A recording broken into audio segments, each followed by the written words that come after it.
Y ahora la directora del Museo de la Ciudad nos va a dar la bienvenida para presentar a Carlos en el día de hoy. Buenas noches, bienvenidos a todos a esta penúltima charla de la historia de nuestra patria en relación con nuestra ciudad, Jesús María. Hoy presentamos a 203 años del cruce de los Andes, San Martín y la gesta de la cordillera, a cargo del licenciado Carlos Alfredo Ferreira Bertoni. Es licenciado en Historia por la Universidad Nacional de Córdoba, Argentina, máster en Museología por la Universidad de Valladolid, España, diplomado en Gestión Cultural, Patrimonio y Turismo por el Instituto Universitario Ortega y Gasset, Buenos Aires y Madrid. Actualmente realiza el doctorado en Historia en la Universidad Nacional de Córdoba con el tema Impacto Sociopolítico del Ferrocarril en el norte de Córdoba. Ha sido becado de varias instituciones nacionales y extranjeras, entre ellas el Instituto de América Latina de la Academia de Ciencias de la Federación Rusa, a la Agencia Española de Cooperación Internacional, la Organización de los Estados Americanos y la Fundación Carolina. Actualmente es director por concurso de la Estancia de Jesús María, Museo Jesuítico Nacional, Patrimonio Mundial, y del Museo Nacional de la Posta de Sinzacate, Monumento Nacional. Es profesor titular de Gestión de Museos, Disciplinas Auxiliares, Práctica Profesional, Museografía 1 y Museografía 2 en la Universidad Nacional de La Rioja, y docente invitado en el Seminario de Historia, Memoria, Patrimonio y Museos de la Escuela de Historia de la Universidad Nacional de Córdoba. Es docente en la Tecnicatura de Servicios Turísticos del Instituto Universitario Moyano de Espeleta, anexo Miramar de Ancenusa, y de la Diplomatura en Gestión de Patrimonio Cultural Material de la Universidad Provincial de Córdoba. Fue director del Museo Histórico Municipal de La Para, Departamento Río Primero, y creador de una veintena de museos en la provincia de Córdoba. Docente de Legislación Cultural en la Diplomatura en Gestión Cultural del Instituto Superior San Martín, anexo Altos de Chipión, y en el posgrado de Gestión Cultural de la Universidad Católica de Córdoba y de la Fundación Ábaco, y coordinador del Programa Provincial de Historias Populares Cordobesas. Publica regularmente trabajos sobre historia, patrimonio, turismo y museología en diversas revistas y libros del país y del exterior. Es convocado frecuentemente como jurado para diversas propuestas culturales y científicas en el país y en el exterior, y asesora regularmente numerosas localidades y ciudades en materia de historia, museología y patrimonio. Bienvenido, Carlos. Una anécdota para asociar la charla de hoy con nuestra ciudad de Jesús María tiene que ver con la estadía de San Martín en Córdoba, cuando vino a reunirse con Pueyrredón, director supremo en ese momento. Durante esa estadía se aloja en la casa de Horencio Correas, que era dueño de la estancia jesuítica. Se cuenta que los Correa organizaron un festejo y una visita a la estancia de Jesús María. Lo que sí está comprobado es que se alojó en la casa de Horencio Correa, porque hay una carta que él le escribe a Ignacio Correa, que era un funcionario de San Martín en su organización de la gesta cordillerana, y allí en esa carta él le dice que está alojado en la casa de su hermano Horencio y que ha sido objeto de múltiples finezas y atenciones. Eso para vincular la conferencia de Carlos con lo que es nuestra propia historia de Jesús María en relación con el héroe máximo de nuestra libertad, que es San Martín. Carlos, todo suyo. Gracias, Carmen, gracias a todos los presentes. Es un gusto ser parte de esta red de Museos de Jesús María y, bueno, y estar convocado por la misma red para esta penúltima charla del ciclo Mi Patria y mi Ciudad. Realmente ha sido un ciclo muy exitoso y bueno, y estamos felices del seguimiento que han tenido cada charla, pero también de la cantidad de visualizaciones que tiene cada charla en el canal de YouTube de la Red de Museos de Jesús María. Esa parte es como que nos llena de orgullo ver las charlas virtuales del año pasado y las charlas virtuales de este año con tantas visualizaciones, ¿no? Y recordemos que la próxima es en septiembre, sobre la inmigración en Jesús María y en esta zona del norte de Córdoba, por Carmen Moyano y Analía Cortés. Así que bueno, que Carmen me presentó a mí, yo no podía, por nobleza obliga, no mencionar que la próxima y la última de este ciclo de este año es la de Carmen y Analia sobre la inmigración. Bueno, vamos, para mí la verdad, gente, es una responsabilidad muy grande tener que hablar de San Martín, ¿no? Yo he pasado a lo largo de mi vida leyendo historia argentina, pero siempre me gustó más, diríamos, vamos a decirlo así, soy más hincha de Belgrano, soy más hincha de Belgrano a nivel de lo que es el canon patriótico argentino, ¿no? Soy más hincha de Belgrano. Y incluso en un momento de mi vida yo decía, bueno, pero a ver, también cruzó los Andes Napoleón, también los Alpes Napoleón, los Alpes Aníbal, y bueno, y después de volver a leer todo y releer todo, y sobre todo leer los documentos, pero además de los documentos leer porque hay una parte de los documentos que por allí no leemos, que son las memorias. Y por suerte hay muchas memorias de muchos actores de esta gesta que se han conservado y se han publicado.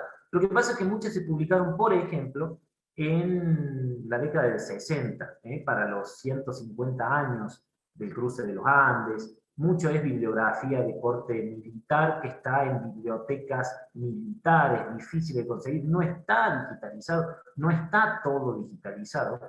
Y lo que hay muy bueno digitalizado para leer en la actualidad, y esto lo voy diciendo un poco como introducción, ¿no?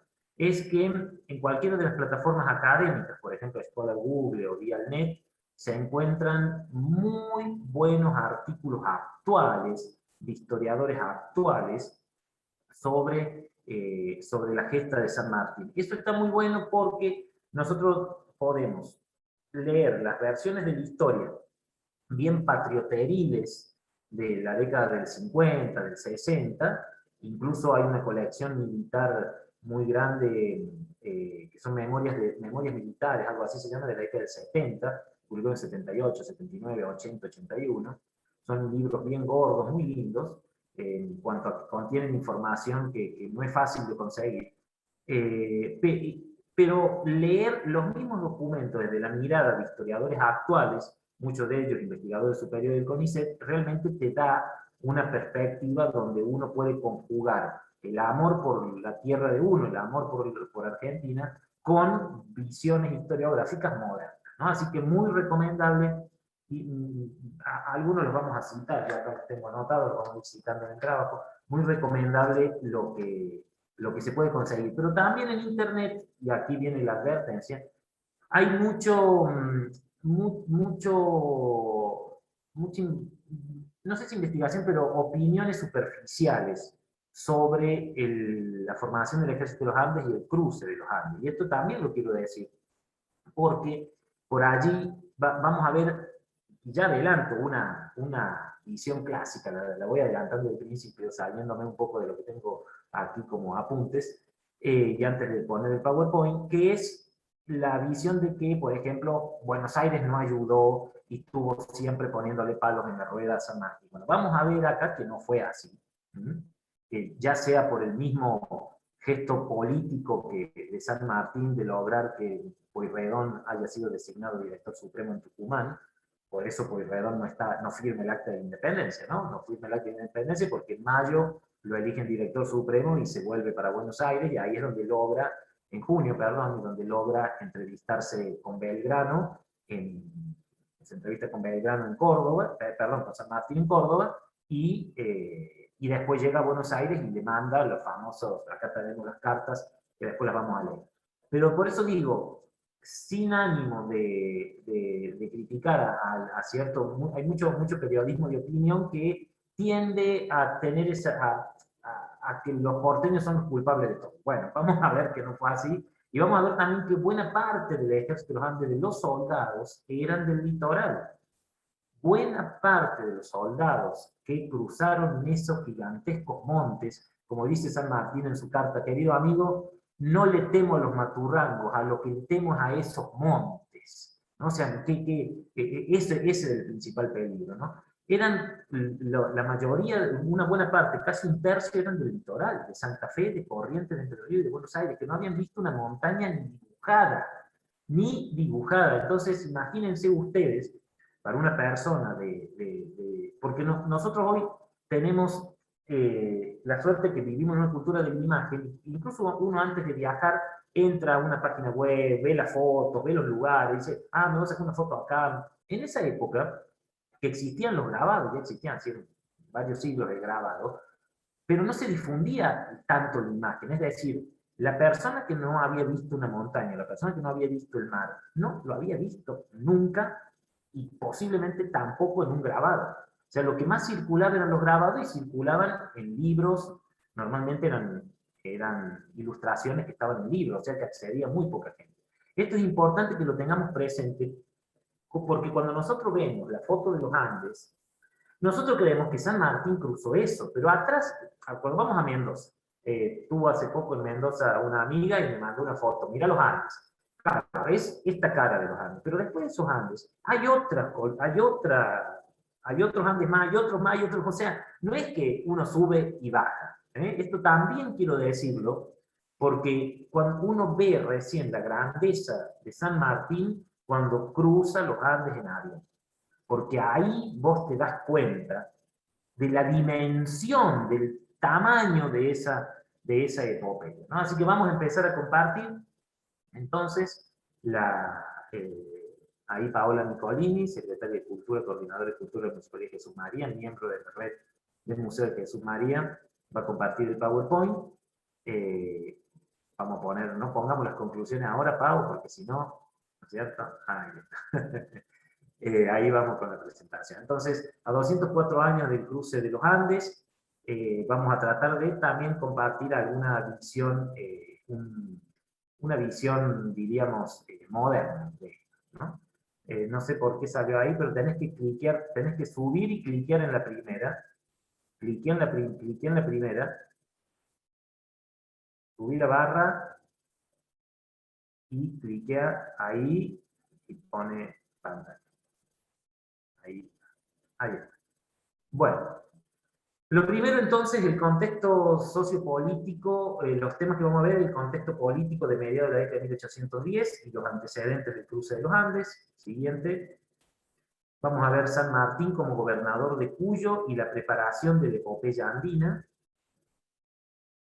Y vamos a ver el cruce de los Andes y la liberación de Chile, que de la liberación de Chile vamos a hablar muy poco, vamos a nombrar las batallas nomás, porque esta charla que yo doy es compartida con un amigo, con Facundo Seara, un gran profesional, que estudió al dedillo todas las batallas de San Martín en Chile, ¿no? Así que nosotros en nuestro caso vamos a la liberación de Chile y un par de batallas nada más. Siguiente, Pablo.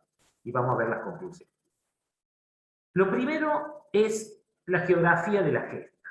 Nosotros ahí tenemos marcado los lugares por donde anduvo San Martín en esos años. Esto es muy importante porque la movilidad, no hace falta que lo expliquemos, ¿no? O sea, ahora que existen los congresos de caminería histórica, por ejemplo, este año va a ser en octubre en Manfredi, no hay, todos sabemos lo que es movilizarse, ¿no?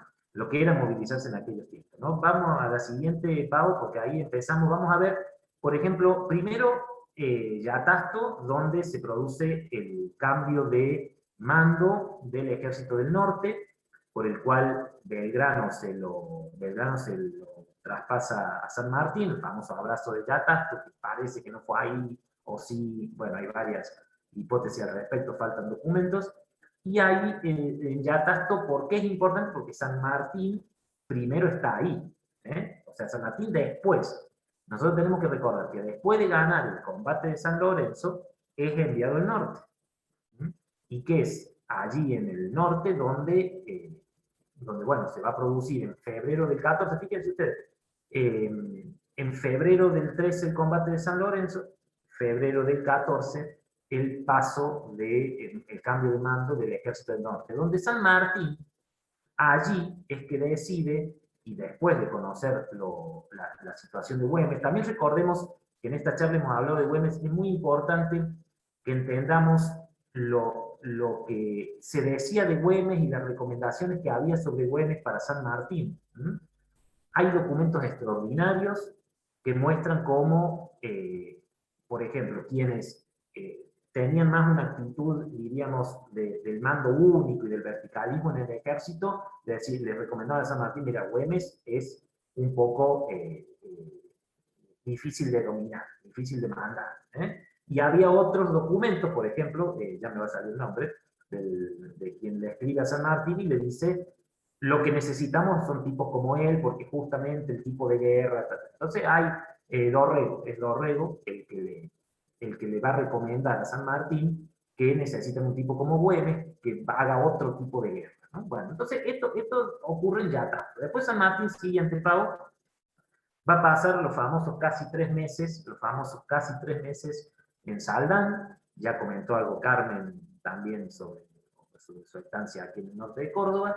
La estancia de San Martín en Saldán, con Tomás Guido, su secretario, donde la mayoría de las fuentes indican o dan a entender que allí es donde él pensó el cruce de los Andes. Pero podemos, me voy a acercar un poco al micrófono, pero podemos decir que en Saldán lo que sí esperó San Martín allí fue su designación en agosto de 1814. Fíjense que había estado en Yatasto en febrero, en agosto de 1814, su designación como gobernador de Mendoza. Sí, de Cuyo, en realidad, que en ese entonces era una sola provincia. También otra parte importante de la gesta es Buenos Aires, ahí la vemos, porque no debemos olvidar que en Buenos Aires va a estar el director supremo Pueyrredón, va a ser el gran aliado de San Martín. O sea, San Martín lo que necesitaba para conseguir los recursos desde Buenos Aires, necesitaba un político conocido en Buenos Aires, pero que además perteneciera a la misma élite porteña. Esto también es importante, porque si no, no se puede entender cómo consigue algunas cosas San Martín, ¿no? Por ejemplo, la famosa carta de Pueyrredón, en la que Pueyrredón le dice, fíjense esta carta, ¿no? Esta carta es del 2 de noviembre de 1816. Esto es importante para que veamos la importancia del aporte de este es uno de los aportes que consigue Pueyrredón en Buenos Aires. Dice, a más de 400 frazadas remitidas de Córdoba van ahora 500 ponchos, únicos que pude encontrar. Está dada la orden para que le remitan a usted las 100 arrobas de charqui que me pide. Para mediados de diciembre se hará. Van los despachos de los oficiales, van los vestuarios pedidos y muchas camisas. Si por casualidad faltasen de Córdoba las frazadas, recurra usted al vecindario. No hay casas que no pueda desprenderse sin perjuicio de una manta vieja. Es menester pordiosear cuando no hay otro remedio, le dice Pueyrredón. Van 400 recados. Van hoy por correo en un cajón los 2 únicos clarines que he encontrado. Recuerden que los clarines eran fundamentales para las órdenes y que parte de la instrucción de la soldadesca era conocer que cada toque de clarín significaba algo. Retirada, avance, flanco derecho, etc. Los 2 únicos clarines que he encontrado. Van los 2000 sables de repuesto que me pide, 2000. 2000 sables de repuesto que me pide. Van 200 tiendas de campaña. Y no hay más. Va el mundo, va el demonio, va la carne.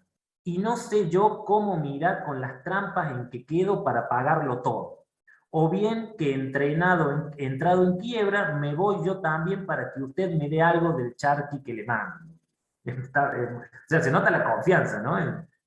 Y ay, caray, no me vuelva a pedir más, si no quiere recibir la noticia de que he amanecido colgado de un tirante en la fortaleza de Buenos Aires. Bueno, esto demuestra claramente el esfuerzo de Pueyrredón para conseguir un envío, uno de los 3 envíos que hace, muy importante, ¿no? Este es el último, creo que es el penúltimo de los envíos que hace. Después también tenemos, obvio, Mendoza, por supuesto, donde San Martín se instala como gobernador de Cuyo, que fíjense ustedes que en esa época Cuyo dependía de San Juan y San Luis, no era una sola provincia. San Martín es gobernador de Cuyo, y San Martín consigue que un gran patriota, muy poco reconocido, quede como teniente de gobernador en San Juan. Las ciudades, había 3 tenientes de gobernador en Cuyo. El teniente de gobernador de Mendoza, que era cuando San Martín no estaba, quedaba él, su amigo Luis Uriaga, el teniente de gobernador de San Luis y el teniente de gobernador de San Juan, que era como el representante del gobernador en la ciudad. El teniente gobernador de San Juan es un patriota extraordinario, dio todo, y cuando digo todo es todo, por la causa de los Andes y por la causa de Chile y Perú, que es José Ignacio de la Rosa. Muy poco conocido fuera de San Juan. Un patriota increíble, que es el que salvó a San Martín cuando los sanjuaninos, la élite sanjuanina, se quiso levantar contra Mendoza para separarse y no colaborar en el cruce de los Andes. Porque San Martín, como gobernador, recuerden que puso un impuesto a la riqueza, recuerden que puso un impuesto a las tabernas, puso impuesto al vino, y puso impuesto al agua de las acequias, o sea, transformó el sistema impositivo de Cuyo, y San Juan se quiso independizar para dejar de pagar eso. Y fue José Ignacio de la Rosa quien lo impidió y quien después acompañó a San Martín hasta Perú y murió re pobre. Un personaje extraordinario que desgraciadamente se lo conoce poco. Después tenemos, por supuesto, Chile, lógico. Siguiente, Paola. Volvemos, perdón. Faltaba allí, que no sé por qué no está la flechita, Córdoba, donde se entrevista. Recuerden ustedes que fue más o menos cerca de la fecha de la independencia, en que obviamente Pueyrredón no estaba enterado, no había WhatsApp, ¿no? No estaba enterado que mientras él estaba reunido en Córdoba, más o menos por esos días, se declara la independencia en Tucumán. Pueyrredón se reúne con San Martín en julio. San Martín lo estaba esperando desde finales de junio ya a Pueyrredón. Tuvo casi 2 semanas San Martín en Córdoba, y logra entrevistarse, y es la famosa entrevista de Córdoba, por la cual Pueyrredón logra comprometer al gobierno nacional de ese entonces, que era el directorio, en la campaña de los Andes. Siguiente. El contexto político, más o menos, ya lo dije, así que lo vamos pasando, Pablo, nos vamos a detener en el abrazo de Atasto en febrero de 1814, ya lo dije, el reposo de San Martín en Saldán a mediados de 1814, la designación de San Martín como gobernador de Cuyo en agosto del 14, el Congreso de Tucumán, que no dije algo. El nivel, yo lo tengo por acá, el nivel de la calidad política de San Martín, importantísimo, porque San Martín le va a decir a los congresales, por acá lo tengo, le va a decir que él no puede presentarse, se lo dice a Tomás ahí les digo. No sé si a Massa, lo tengo por aquí. Tomás Godoy Cruz. Tomás Godoy Cruz, lo tengo acá el extracto de la carta. Gracias, gente, gracias, porque por ahí uno no puede con todo. Muchas gracias. El cerebro no da para tanto. Que le dice, ¿cómo nos vamos a presentar del otro lado? Apuren el tema de la independencia. Nosotros no somos un ejército invasor. O sea, él tenía que presentarse en Chile viniendo de un país independiente. Y es realmente extraordinario. Acá tengo todos los cálculos de toda la carne. Bueno, no lo encuentro, pero en algún lugar lo tengo, lo debo haber pasado. Pero es importantísima esa carta, porque piensen ustedes que San Martín tenía que pensar también en términos políticos. ¿Cómo se va a presentar él en Chile a combatir a los realistas si no es viniendo desde un país independiente? ¿No? O sea, eso es claro, el tipo pensaba en todo. Siguiente. La declaración de la independencia, lo que tuvo que ver San Martín con eso, Pueyrredón, director supremo, importantísimo, ya lo comenté, y la entrevista en Córdoba, así que ahí estamos. Ahora vemos al San Martín gobernador de Cuyo. Ustedes recuerden que en esos años, porque San Martín es designado, hay algunas cositas que por ahí se nos han escapado cuando pensamos en San Martín. San Martín es designado gobernador de Cuyo, pero jefe del ejército de los Andes es designado recién en 1816, ¿no? Por Pueyrredón. Es decir, fíjense que el ejército de los Andes se estaba haciendo desde el barro mismo, como dice él en una proclama, y él es designado ya en el último momento, ya pensando en el cruce, ¿no? Y que San Martín siguió siendo gobernador de Cuyo estando en Chile. Eso tampoco lo tenemos que olvidar, porque es importantísimo, porque la legitimidad política de San Martín era su cargo como gobernador de Cuyo, ¿no? Es importantísimo saber eso, o tenerlo presente, porque San Martín pensaba en todo, pensaba en todo. Vemos ahí en lo siguiente, bueno, San Martín en Cuyo ya hablé algo de lo que fueron sus reformas, y aquí viene un tema que también por ahí nosotros no lo tenemos en cuenta. ¿Por qué había tantos oficiales chilenos en el ejército y tantos soldados chilenos en el ejército de San Martín? Porque, en el ejército de los Andes, porque después de la derrota de Rancagua en octubre de 1814, piensen ustedes, San Martín se cargó en agosto de la gobernación de Cuyo, llega creo que el 5 o 6 de septiembre a Mendoza, y en octubre ocurre el desastre de Rancagua y se da unas semanas después, una semana después del desastre de Rancagua, se da con un montón de gente hambrienta, harapiente y derrotada que cayeron a San Juan, peleados entre ellos, terrible linterna de la oficialidad chilena. De esto también se habla poco, linterna entre Solera, O'Higgins, Cabo, eso también se habla poco. ¿Por qué? Porque venían derrotados. Y obviamente, nosotros hemos perdido por ahí el ejercicio de pensar como pensaba un militar, ¿no? Y un militar en aquel entonces busca la razón de una derrota, ¿no? Y la verdad que venía muy fea la cosa.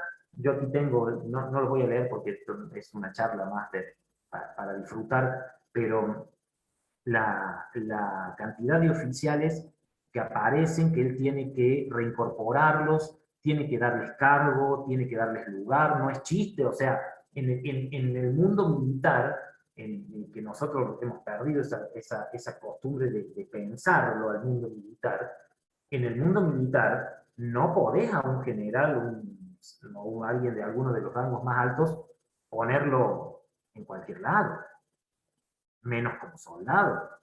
O sea, lo de Rancagua es muy importante sin el desastre de Rancagua nosotros no hubiésemos tenido a esos mercenarios que fueron los hermanos Carrera haciendo desastre en el interior de Argentina, peleados con San Martín, enojados con San Martín, jurados a San Martín a tal punto que San Martín en su último viaje, la penúltima vez que pasa por Córdoba va a ser en octubre de 1818, 19, cuando va a la Carlota y en la Carlota decide pegar la vuelta, donde López le garantiza seguridad, pero andaban los hermanos Carrera por ahí que se la tenían jurada. Los hermanos Carrera eran oficiales chilenos, terminaron muy mal, los tres, uno fusilado en Mendoza, creo otro en Chile. Eran unos personajes bastante difíciles.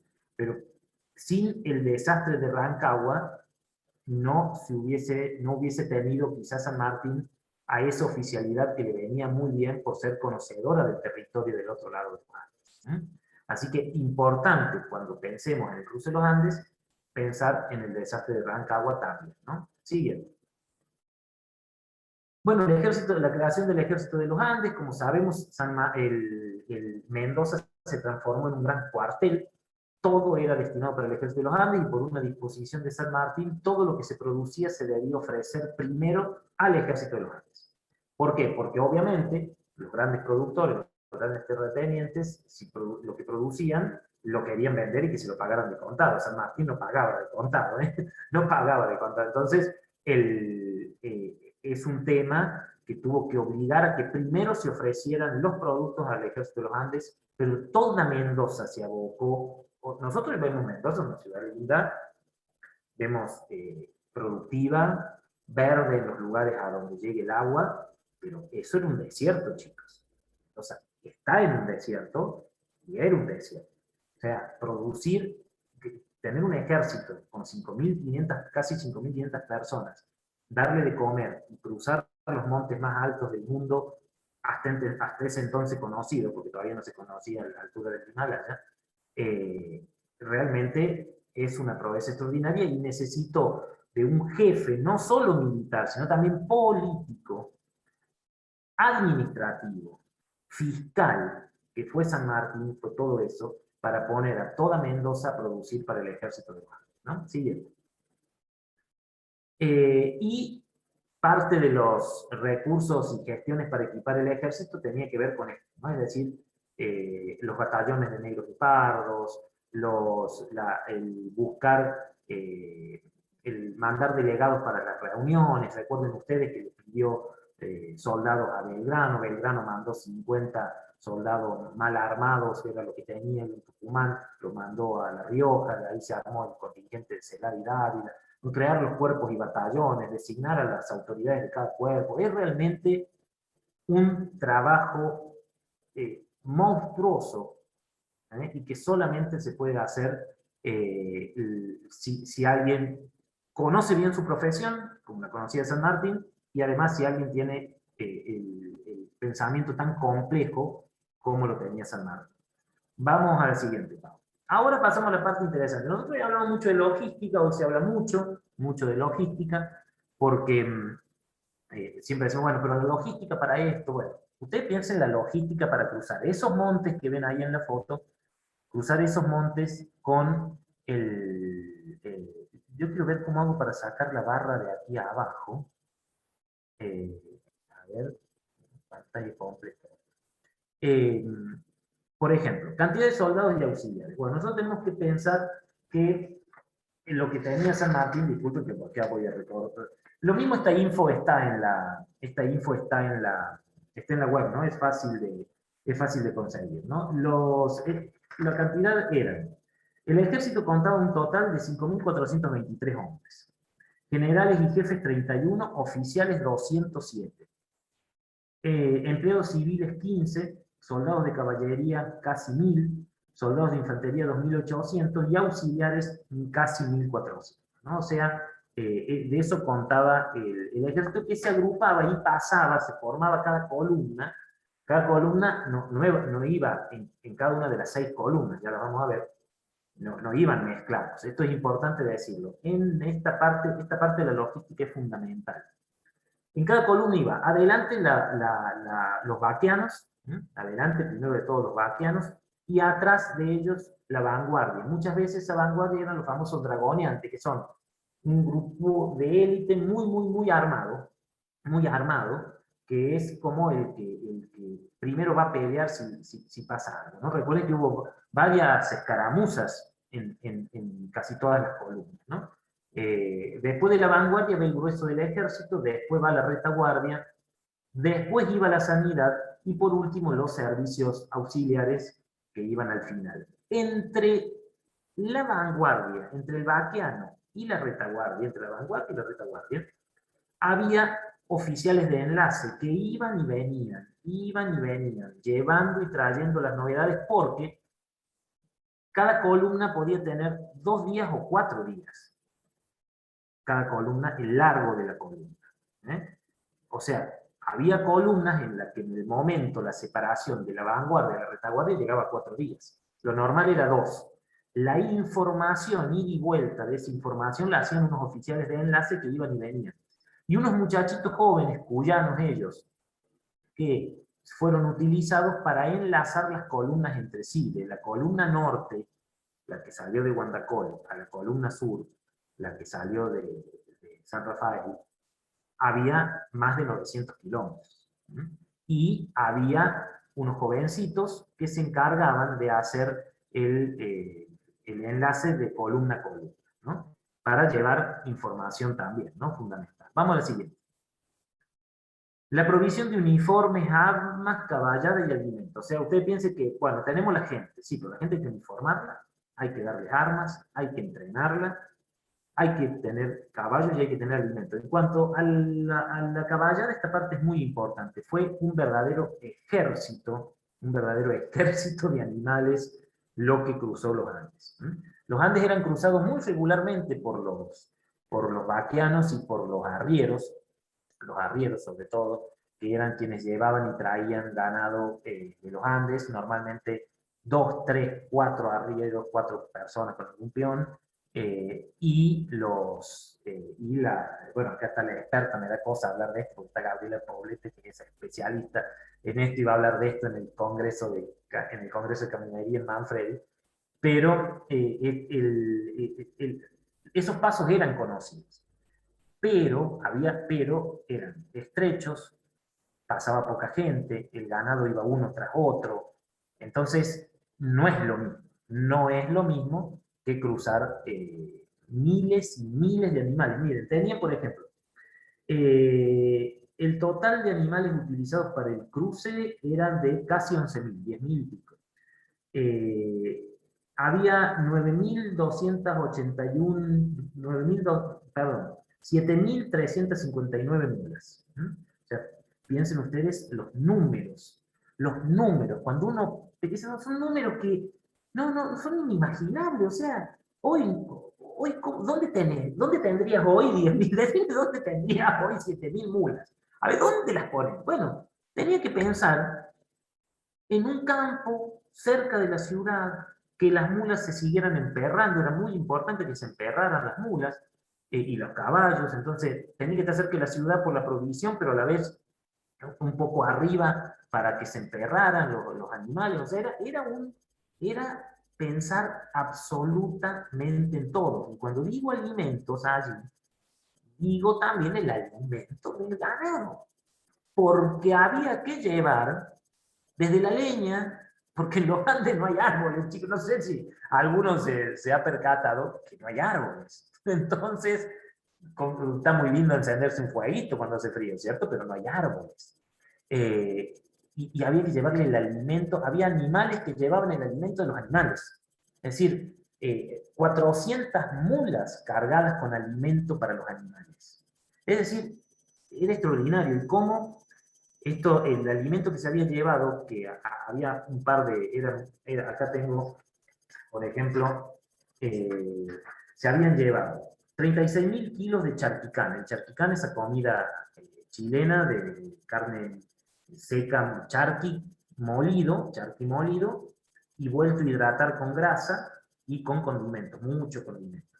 1.000 kilos de galletas de maíz, 1.000 kilos de queso, 1.000 kilos de ajos, 1.000 kilos de cebolla.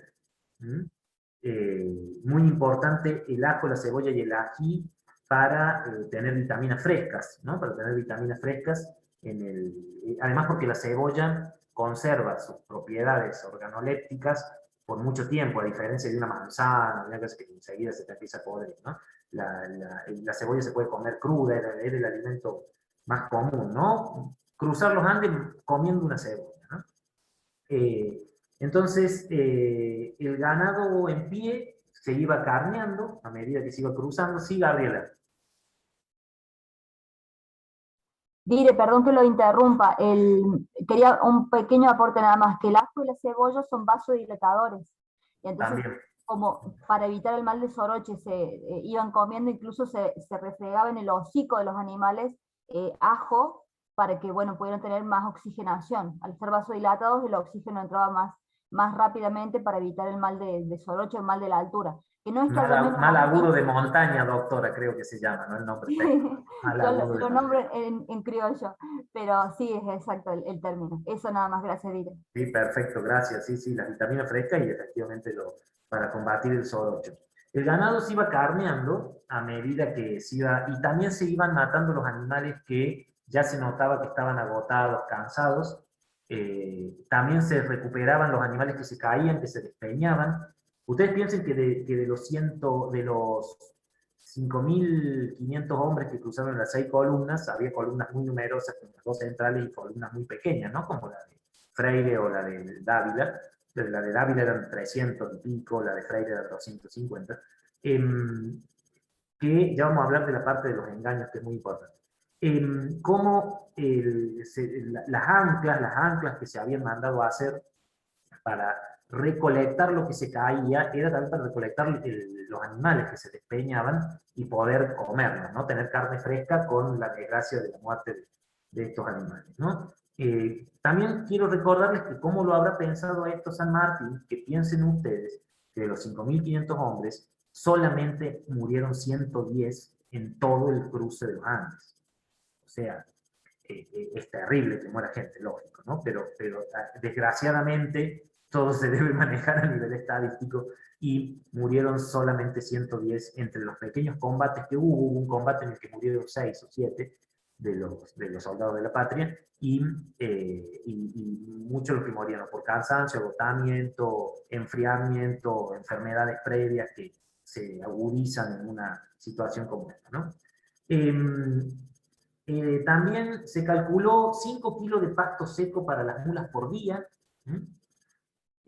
más lo que comían de pasto natural en las aguadas, que había, ya reconociendo que había 3 lugares donde los animales iban a poder pastar, descansar y comer pasto fresco, ¿no?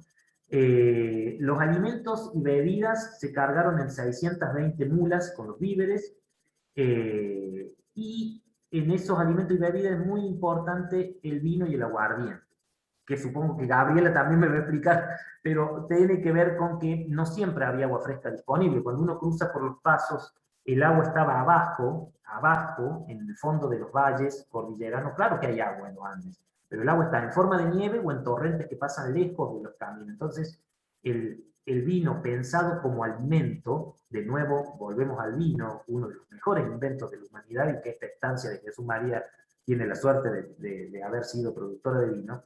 El vino pensado no como uso recreativo, que le damos ahora, sino pensado como un alimento, ¿no? Fundamental cuando faltaba el agua, y el aguardiente también, supongo, Gabriela, que habrá tenido también algún sentido médico, ¿no?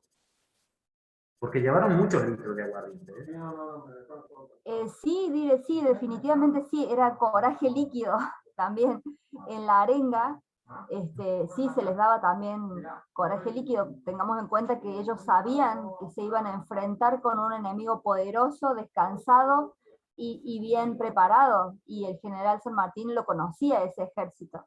Y bueno, por dar simplemente esto, que debe ser tomada la gesta, el cruce de los Andes junto con la batalla de Chacabuco, y bueno, había que estar, esas tropas tenían que estar bien arengadas, así que más allá del golpe bajo, digamos, de la arenga, de recordar a sus familias, de aquel beso que le daban a la bandera cuando juraron por ella dar su vida, era el beso que no les habían podido dar a sus familias, a sus amadas, a sus esposas, a sus hijos, a sus madres. Y bueno, el vino también era coraje líquido, ¿no? Se les daba un poquito como para envalentonar a las tropas. También, claro. Bueno, miren ustedes, sobrevivieron el 30% de los caballos y el 40% de las mulas. Perdón, murieron no 110, no, murieron 300 soldados en las 6 columnas, ya sea por enfermedades, accidentes, de los cuales 110 murieron en pequeños combates. Ahí está el dato. Murieron 300 en las 6 columnas. San Martín había instruido a los troperos para que las cargas de las mulas nunca sobrepasara el ancho de las mulas, y que fueran montadas, y que no fueran montadas a ambos lados del animal, ¿no? Que no fueran montadas a ambos lados del animal, instrucciones precisas para este cruce, ¿no? Bueno, lo de los alimentos ya está, así que pasamos a lo siguiente, que es cómo y por dónde cruzar. Bien, el nivel de análisis que hizo San Martín mientras preparaba el ejército, por dónde cruzar y cómo hacerlo, demuestra claramente la genialidad militar, pero también logística de San Martín, ¿no? Las 6 columnas fueron pensadas de manera de desorganizar a los, o sea, de no darle un dato preciso a los españoles, a los realistas, de tenerlos siempre en asco. O sea, sabían, esto también hay que decirlo, Marcó del Pont sabía, o sea, todos los oficiales chilenos sabían que iba a ir un ejército.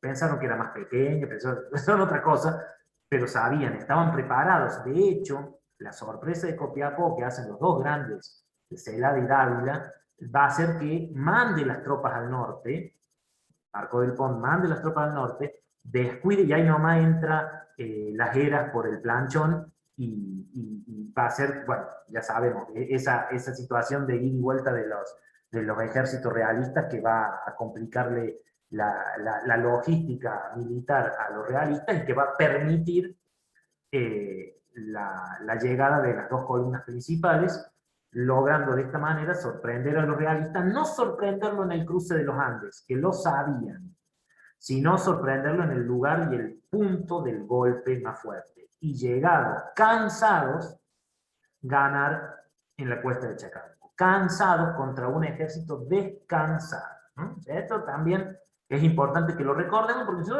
qué bien San Martín, sí, qué bien San Martín, pero no tuvieron tiempo de descansar. ¿eh?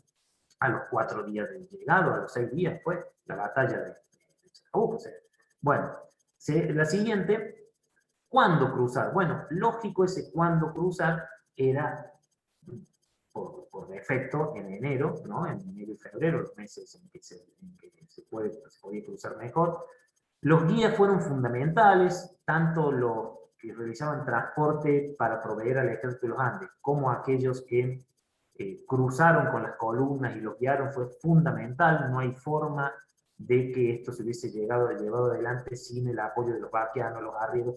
Piensen también, ojo, no nos olvidemos de los arrieros y los transportistas, los carreros, que se quedaron en Mendoza y siguieron proveyendo a Mendoza de productos que después se mandaban también al ejército de los Andes, porque el mérito no es solo cruzar, era estar de este lado y también seguir proveyendo, porque también se mandaban grupos tardíos que iban con alimentos, con medicinas, con cosas. O sea, había toda una logística en el lugar que es tan monumental y tan grandioso lo del cruce de los Andes que nosotros nos olvidamos, pero quienes se quedaron en Mendoza siguieron laburando para el ejército de los Andes. Así que, ojo, lo mismo que el apoyo de los indígenas, que fue fundamental en la guerra de Zapa, en esta guerra de pasar información falsa al enemigo para que no supiera dónde iba a venir el golpe, tipo Nicolino Loche, hablando de mendocinos, tipo Nicolino Loche, así, esquivando las trompadas. Entonces, fíjense ustedes, recuerden ustedes la reunión de San Martín con los caciques indígenas del sur de Mendoza para pedirles permiso para cruzar las montañas sagradas. Napoleón no hizo eso y Aníbal tampoco en los Alpes. Para pedirle permiso para cruzar las montañas sagradas. ¿no? O sea, esa reunión fue clave porque San Martín y sus generales, los que lo acompañaron, creo que eran 6, lo recibieron la bendición por parte de los dioses indígenas y la autorización para cruzar y el prestárselo a los indígenas a pasar información falsa, que además estaba todo con una logística extraordinaria. Miren, en aquella época un ejército se organizaba de tantos cañones cada tanta infantería. Entonces era muy común que vos querías saber cuántos infantes tenías, contabas los cañones, entonces decías, bueno, entonces con estos cañones puedo tener tantos infantes. A quienes fueron por el sur, se los proveyó de más cañones de los necesarios, para que con la información falsa que habían pasado los indígenas, más los espías que veían lo que ellos creían que era la vanguardia de un gran ejército, y en realidad era todo el ejército de las Heras, claro, ellos veían que claro, traía 8 cañones. Si trae 8 cañones, entonces atrás de él vienen 1500 tipos. Vienen 1600 tipos. Claro, pero no, era justamente otra manera de engañar, ¿no? O sea, más cañones para que creyeran que eso, que era toda la columna, figurara como que era solo la vanguardia. ¿no? O sea, una cosa pensado hasta el más mínimo detalle. Bueno, ya hablamos de la preparación del ganado, pasamos al siguiente. Pavo, pasamos al siguiente, no sé dónde está el pavo. Ahí nos quedamos clavados en el PowerPoint. ¿Dónde está la Power? Estoy atenta, pero no sé qué pasó con mi Power, perdón. Ah, bien, Pau. A ver, bueno, Si no es si no con la disculpen. flechita. Si no con la flechita. No sé qué ha pasado. No se habrá pasado algo en el PowerPoint. Ahí Ahí está. está. Bueno, esto también es importante, los barreneros. Nosotros nos olvidamos de que San Martín contrató especialistas en minas, así como usó y abusó del fraile funde campana, como le decía a a Fray Luis Beltrán, el frailecito funde campanas, que aprovechó los conocimientos técnicos del fraile para hacer cálculos que tenían que ver con el paso de la artillería. También se tuvo que pensar en que los caminos que usaban los vaqueanos no servían para cruzar un ejército. Hubo un trabajo previo, varios meses antes, en la parte en donde podían ir, donde se iban abriendo y ensanchando los caminos y las vueltas, ¿no? Un trabajo muy importante que a veces nos olvidamos de los barreros. Siguiente.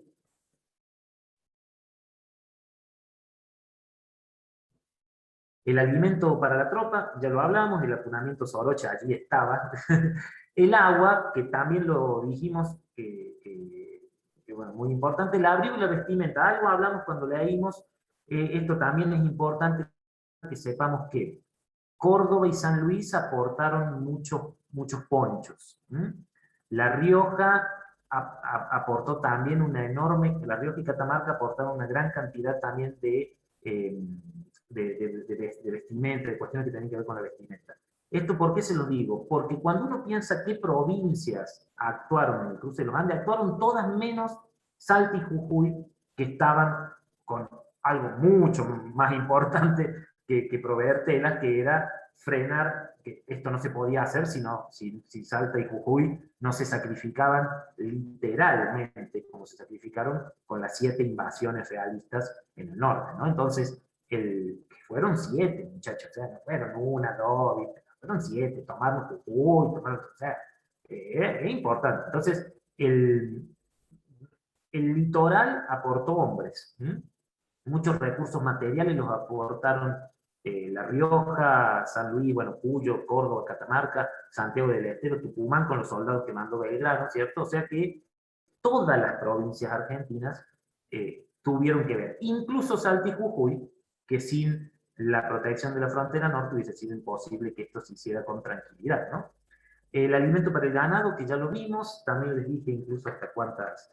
El tema del agua caliente, porque nosotros cuando pensamos acá tengo algunos datos estadísticos, nosotros cuando pensamos en el cruce de los Andes creemos, bueno, uno no sé, pero por ahí uno puede creer, bueno, volteaban un árbol y hacían leña. No, había que llevarla a la leña. Había que llevarla. Entonces, eso también era una logística que había que organizar. Siguiente. Bueno, el cruce de la artillería, que es famoso, ¿no? Acá no voy a hablar mucho, pero es famoso cómo cómo se desarmaban los cañones, se los pasaba a lomo de mula, que se hicieron cañones con las medidas adecuadas para esto, ¿no? O sea, había que pensarlo desde cero, ¿no? Siguiente. Bueno, aquí tenemos los cruces, las 6 rutas. Vamos desde el paso, perdón, yo dije Las Heras y me refería a Freire, perdón, cuando hablaba del cruce del Planchón era Freire, no Las Heras. El paso del Planchón al sur, 100 hombres, el paso del Portillo con el capitán Lemos, 155 hombres, las 2 columnas principales, el paso de Uspallata y el paso de Los Patos, con 1.700 y 3.000 hombres respectivamente, el paso de Guana, con 140 hombres a cargo de Cabo, y el paso de Come Caballo, que el objetivo era tomar Copiapó, con 130 hombres, ¿no? Yo cuando dije antes me equivoqué en los números, porque bueno, uno está hablando y en realidad está todo acá, no tengo que decir nada, está ahí, está todo allí, pero fíjense las alturas también, piensen que el cruce de los Alpes por el paso de San Bernardo en la época de Napoleón eran 2.200 metros. O sea, acá ninguno baja de 3.400 metros. O sea, por eso es una gesta incomparable, no se la puede comparar. Y ahí vemos, bueno, vemos ahí también cómo distribuyó a la oficialidad, ¿no? Esa parte tan jodidita que le tocó a San Martín, ¿no? Porque manejar los recursos humanos siempre es un problema, ¿no? Vamos a la siguiente. Ahí vemos las 6 columnas, cada una de ellas come caballo, guana, los patos, el payate, el portillo y el planchón, las 6 rutas, lo cual es mucho más en el terreno, ¿no? Mucho más en el terreno, no son 750 kilómetros. Las dimensiones y las cosas, volvemos para atrás, ahí está las dimensiones. No es lo mismo un dato estadístico que estar en el terreno. Porque dice, bueno, recuperaban el ganado despeñado y se lo comían. Sí, anda vos a comer mula. Anda vos a comer mula. Claro, porque uno lo dice en una charla, ¿cierto? Ah, bueno, pero se moría el ganado y el ganado que se iba muriendo comiendo, anda vos a comer caballo. Yo, no, déjame nomás. O sea, es eso, porque uno habla, cuenta, pero no siempre tomamos dimensión de las cosas. No siempre tomamos dimensión de las cosas. Vamos a la siguiente, Pau. Bueno, la bandera del Ejército de los Andes, confeccionada en diciembre de 1816 y en enero de 1817, fue jurada por la tropa el 5 de enero en el Plumerillo, y es hoy la bandera oficial de Mendoza, ¿no? Y está en proyecto declararla como tercera bandera oficial, junto con la bandera de la libertad civil, ¿no? Así que creo que sería un justo homenaje que esto se lograra, como lo tienen muchos países, porque por allí uno cree que Argentina tiene, no, en Rusia, en mi querida Rusia, la bandera con la hoja y el martillo sigue llamándose la Znamia Pobedy, la bandera de la victoria. O sea, y la usan en mayo y la usan en cada fecha que tiene que ver con la Segunda Guerra Mundial. O sea, el uso de varias banderas en los países es común. Uruguay tiene la bandera de Artigas como segunda bandera. O sea que no es raro esto de tener 2 banderas o 3 como en este caso. Siguiente. Bueno, una vez que cruzó, vemos primero la batalla de Chacabuco. Tardaron más o menos, las columnas grandes tardaron unos 22 días en el cruce mismo, ¿no? En la altura, ¿no? Unos 22 días las columnas más grandes, ¿no? Que fue el 12 de febrero. Piensen que ellos están llegando entre el 4 y el 5 de febrero. O sea, aquí no descansó nada. Ellos llegan entre el 4 y el 5 de febrero. Después, la batalla de Curapaligüe, que fue el 5 de abril de 1817. Después fue un combate. Después, la batalla de Talcahuano, el 5 de diciembre del 17. Después tenemos Cancha Rayada, la derrota de Cancha Rayada del 19. Fíjense los años, porque acá ya estamos en otro año, ya estamos el 19 de marzo del 18, con la batalla de Cancha Rayada. Y después la batalla de Maipú. Ahí cito nomás que también fue parte de la estrategia sanmartiniana, no darle tiempo al enemigo, o sea, diríamos que no creyera que la derrota los iba a atrasar. O sea, ellos por una derrota como la de Cancha Rayada podrían haberse tardado 1 mes o 2 meses en reponerse. No, ahí nomás como se pudo y se ganó, lo cual también implicó en cierta medida algo de sorpresa para los realistas. Y la imagen que vemos es porque es muy común que se hable del abrazo de Maipú en Latinoamérica, como de la entrevista de Guayaquil. Son cosas que el resto de Latinoamérica habla sobre nosotros, y que nosotros por ahí ni nos acordamos. El abrazo de Maipú, cuando San Martín le dice, y este ilustre inválido que me acompaña, que se refería a O'Higgins, porque en la batalla de Cancha Rayada había recibido un sablazo o una caída, no me acuerdo, bueno, el que sabe de esto es mi amigo Facundo Seara, que es el que da esta parte, ¿no? Que es el que da esta parte. Acá yo simplemente nombro como para ir cerrando. Vamos a la siguiente, que ya vamos terminando. Las conclusiones son que primero fue la declaración de la independencia de Chile, por supuesto. la consolidación de independencia de las Provincias Unidas del Río de la Plata, la preparación de la Expedición Libertadora y la Declaración de Independencia de Perú, de la cual se están cumpliendo los 200 años ahora, se cumplieron los 200 años de Declaración de Independencia de Perú. Piensen ustedes que después que San Martín declara la independencia en Chile, se pone a formar la Armada, a crear la Armada, para el ataque al Perú, que no es lo que el virrey del Perú no sabía de dónde iba a ir. También sabían que se estaba creando la Armada, porque los realistas resisten mucho en el sur de Chile, en la península, haceme acordar, Gabriela, vos que sos sanmartiniana, en la península, ahí donde está Concepción, al centro sur de Chile, ya me va a salir. No sé por qué me meto a hablar de temas que ahora me he olvidado los datos precisos, pero resisten mucho tiempo y resisten con ayuda que venía en buque desde Perú. Entonces, se sabía en Perú de lo que estaba preparando San Martín.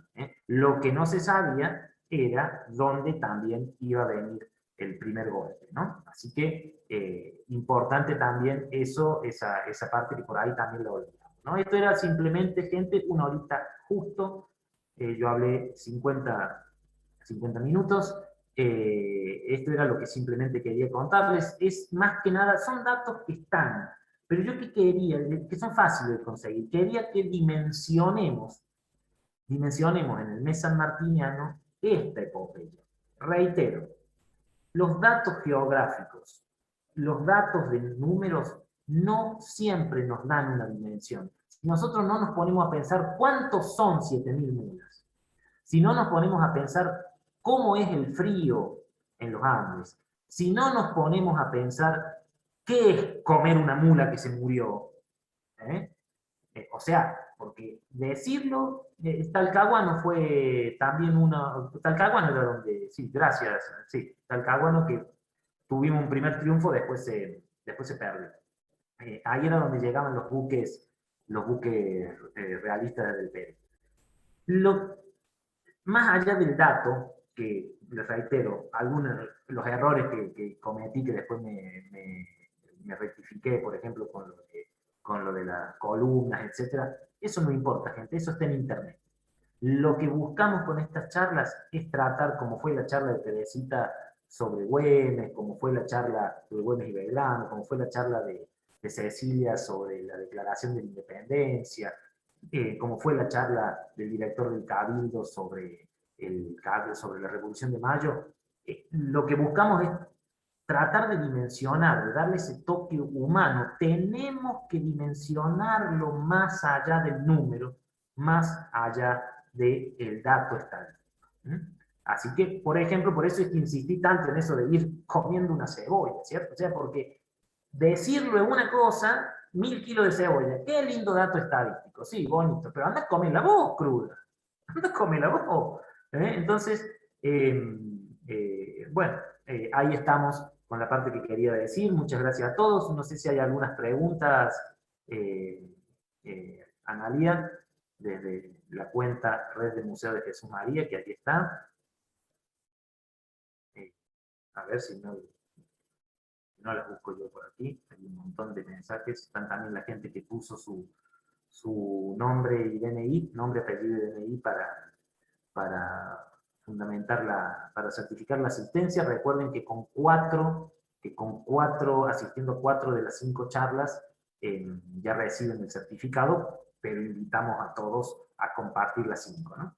Si es posible, a ver, ¿querés que lea yo, Carmen, o la lees vos, Carmen? Me harías un favor. Ahí va a leer la colega. Si alguno quiere también hacer una pregunta verbal, tenés que habilitar tu micrófono. Ahí está. Hay una pregunta sobre por qué eligen los carreros como sus asociados o sus ayudantes, sus colaboradores. Los Carrera vinieron con el desastre de Rancagua. O sea, eran parte de la oficialidad chilena derrotada en el desastre de Rancagua, que además fue una masacre, después fue una cosa espantosa lo que hicieron los realistas. Así que o sea, no es que los eligió San Martín, venían, ¿no? Fue parte del importante trabajo que tuvo que hacer San Martín con los recursos humanos que venían del desastre de Rancagua, ¿no?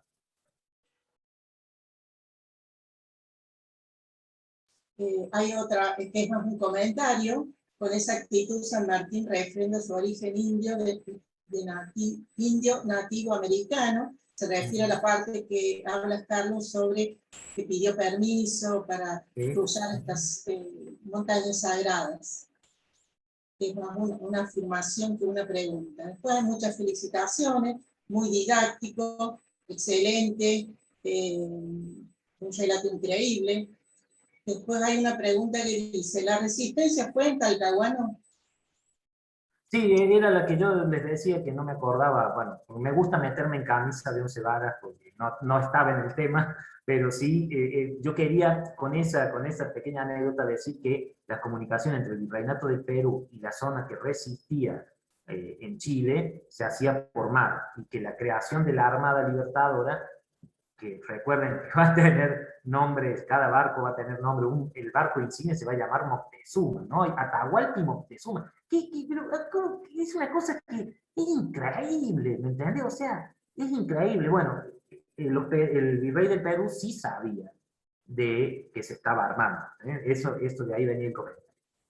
Hay también una afirmación: sumarle el estado de salud de San Martín. Soy un enfermo saludable, decía San Martín, así que no sé usted, doctora Gabriela Poblete, cómo lo puede definir médicamente, pero era un enfermo saludable según él mismo, ¿cierto? Así que, También a hay diferencia de Belgrano, ¿no? Que cuando caía, Belgrano caía, ¿no? O sea, tenía... un comentario breve sobre la relación entre San Martín y O'Higgins. La relación de amistad que establecieron fue increíble. Cuando San Martín volvió del Perú, después de entregar el protectorado en Perú, se queda unos meses en Chile, es recibido con toda la pompa por O'Higgins, se sigue escribiendo con O'Higgins desde Europa. Cuando está en Montevideo le manda cartas a O'Higgins. Recuerden que San Martín varias veces volvió a Sudamérica, pero nunca volvió a Argentina. Siempre hubo un problema, por ejemplo, en la vez que estuvo en Montevideo, una de las veces que estuvo en Montevideo, fue justo el golpe de estado de Lavalle contra Dorrego, una cosa por el estilo. Pero se siguieron escribiendo hasta el final, que muere primero O'Higgins, ¿no? O sea, una amistad a prueba de todo. Sí, Gabriela. Sí, Dire, me quedé con la pregunta anterior. El general San Martín no los elige a los Carrera, muy por el contrario, eran enemigos políticos del brigadier. No, pero la pregunta venía, claro, pero la pregunta venía, o sea, creo yo que la pregunta venía por el lado por qué llegan. O sea, llegan porque vienen con la gente del desastre de Rancagua, pero no los elige San Martín. De hecho, ellos se enojan porque el puesto de comando no se lo dan a ellos, ¿eh? O sea que pues sí, Gabriel, totalmente de acuerdo. Bien por no solamente los hermanos, ¿no? La hermana de los Carrera, de los hermanos Carrera, también una gran activista, ¿no? No a la altura de Macacha, pero sí una gran activista política y una gran estratega, la señora. No conozco no conozco, gracias, de la hermana. Sí, espero que no haya sido tan maléfica como los hermanos, ¿no? Que fueron bastante... A ver, terminaron siendo mercenarios al servicio de quien los contrataba más, ¿no? O sea, lo de los Carrera es realmente temerario, la última parte de su vida, Gabriel. Aliados de Alvear, de Carlos María de Alvear. Entre otros. Siempre se aliaban con los malos. Gracias. La hermana de Carrera era Javiera, y en el caso de los hermanos Carrera ya estaban enemistados con O'Higgins desde antes, y como San Martín era por un problema económico, sobre todo por el tesoro que había desaparecido, tal cual como sucedió con Sobremonte, que lo culparon cuando fueron las invasiones inglesas. Algo similar pasó en el momento en que el éxodo de Rancagua cruza los Andes hacia Mendoza, porque Rancagua está más al sur de Santiago, entonces para San Juan no fueron. Vinieron directamente para Mendoza y ya estaban enemistados porque no sabían qué había pasado con ese tesoro. Entonces empezaron a echar la culpa de quién lo había escondido o quién se lo había robado. Entonces ahí fue cuando comienza el problema. Gracias, gracias, estimado Antonio. Muchas gracias, gracias por la aclaración también. Un detalle, hay un artículo muy lindo de Adela Boscarino sobre los caminos de los hermanos Carreras, que está publicado en uno de los tomos de Caminería, está muy lindo también. Así que gracias, Daniel, muy amable. Bueno, preguntas, Carlos, solo felicitaciones para nuestro conferencista y para la organización de estas charlas. Bueno, muchas gracias a todos. Yo la verdad, reitero, para mí es no solo un honor tener que hablar de San Martín, sino también una responsabilidad muy grande, porque no soy especialista en esa historia, habrán escuchado que lo mío son los ferrocarriles, pero sobre todo, más allá del dato real, que total se consigue, y el amigo Antonio también, Daniel Antonio me va a decir la buena bibliografía que hay nueva sobre esto, bueno, por ejemplo, en Dialnet encontré varios artículos de la Universidad Nacional de Cuyo, justamente. De todas maneras, excelente la exposición, me gustó bastante. No Bueno. he podido ir no he podido asistir a las anteriores porque yo trabajo, y justo hoy no trabajé, así que dio la casualidad para poder ver, que era la que más me interesaba. Bueno, muchas gracias, muy amable. Bueno, gente, muchísimas gracias a todos. Reitero, Carmen, vos querés cerrar en nombre de la Red de Museos de Jesús María. Gracias a todos por la participación. Los esperamos para la próxima, el 27 de septiembre, que versará sobre la inmigración en Jesús María. Un saludo para todos y muchas gracias por ayudarnos a que estas charlas visibilicen la red de museos que trabaja durante la época de paz. Gracias.